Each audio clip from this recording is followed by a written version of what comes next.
Hey everyone, welcome back to Corporate Dakota. Today, CAIIU just filed an 8K reporting on the full exercise of their Underwriters over-allotment option, and there is a key detail about share separation that matters for investors. Quick note, this is not financial advice, just my take on public filings for educational purposes. This filing confirms the full IPO size and sets a date for when the company's units will start trading as separate shares and warrants, a big step for trading flexibility. So what we have here is Collective Acquisition Corp the C or C.A.I.I.U as you know it, filing a Form 8. This form is like a company's public diary, letting everyone know about important stuff that is happening right now. The main event here happened on the 12th of June 2026, and it is all about wrapping up their initial public offering, or IPO. You know, that is when a private company sells its stock to the public for the very first time. This company, Collective Acquisition Corp, the SEC, is basically a shell company, sometimes called a Special Purpose Acquisition Company or SPAC. Their whole purpose is to merge with another existing company to take it public. And all their action is happening on the Nasdaq, which is one of the biggest stock exchanges out there. You might see them trading under tickers like California the 2nd for shares and CAIIU for warrants. Now, jumping into the details, they are talking about selling some shares and warrants that weren't registered with the usual public offering rules.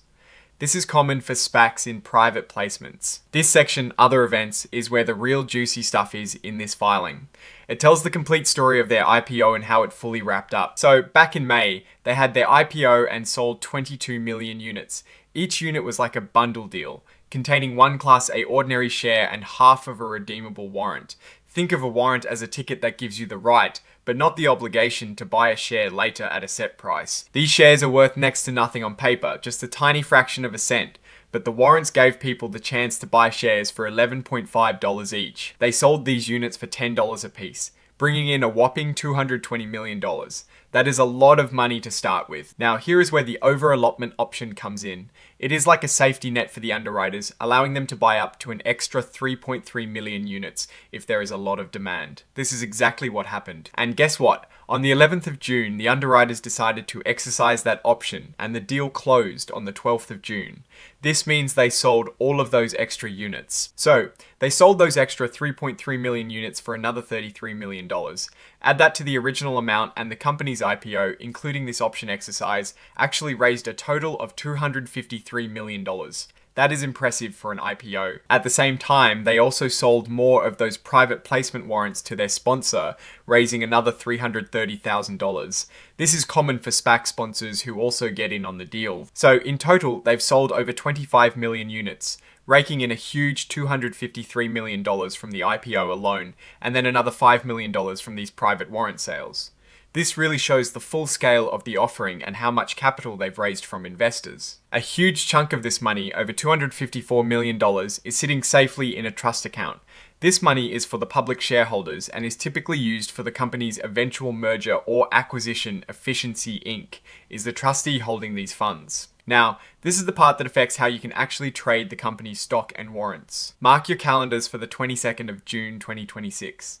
That is when investors will be able to split their units into individual Class A ordinary shares and individual warrants. Before this date, you had to buy or sell the whole unit together. So the shares will trade under the ticker C.A.I.I.U and the warrants under C.A.I.I.U. This separation offers more trading flexibility for investors.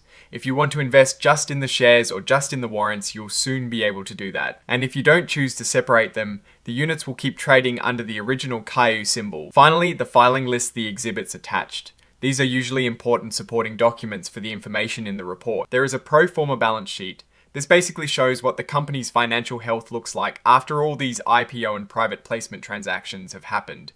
It gives you a snapshot of their assets, liabilities, and equity right after the fundraising. And there is also a press release that came out on the 17th of June, which likely details this separate trading announcement. And at the end, we have the signature from the Chief Executive Officer, Daniel Hoffman, confirming the accuracy of this report.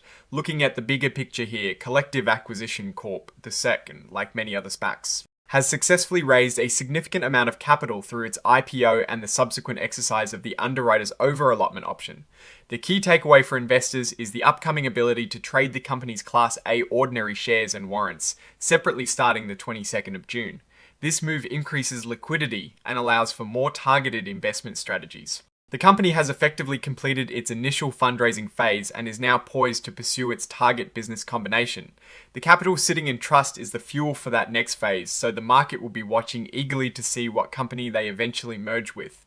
The risk here is always whether they find a suitable target, and if that target will be a good investment for shareholders, which is a common concern with any SPAC. Oh, and the research tools I actually use are linked in the description. They help keep this channel going. That is my take. Stay decoded. If you found this breakdown helpful, hit like and subscribe for more deep dives into corporate filings, and join our Discord community for more exclusive discussions. Link in the description.